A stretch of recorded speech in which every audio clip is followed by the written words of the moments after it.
So like my homie Saber said, y'all know I'm not done. I'm never done. I'm back with part 2 of what grinds my gears today.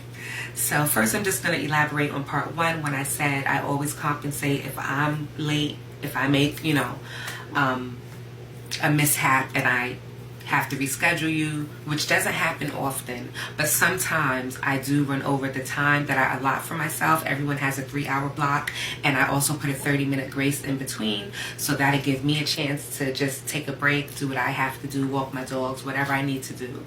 But that'll also give me the space that if I'm running over with a client, I'll be able to have that grace without pushing you back. In the event that I still need to push you back for whatever reason, I compensate for that. It just happened last night. A client of mine, I would have charged him at least $60 to $65 because I took out the style that he had prior.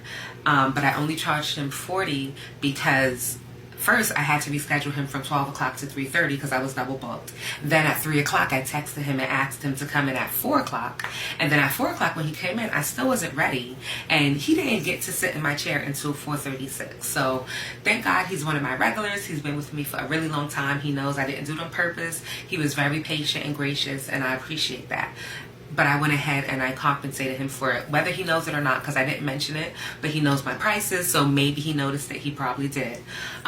That's the reason. And I always do that. A lot of times I even come lower on my prices because I know who I'm dealing with and I know what obligations you all have. So something that I could and should charge, let's say 124, I charge 100 or 90 off rip.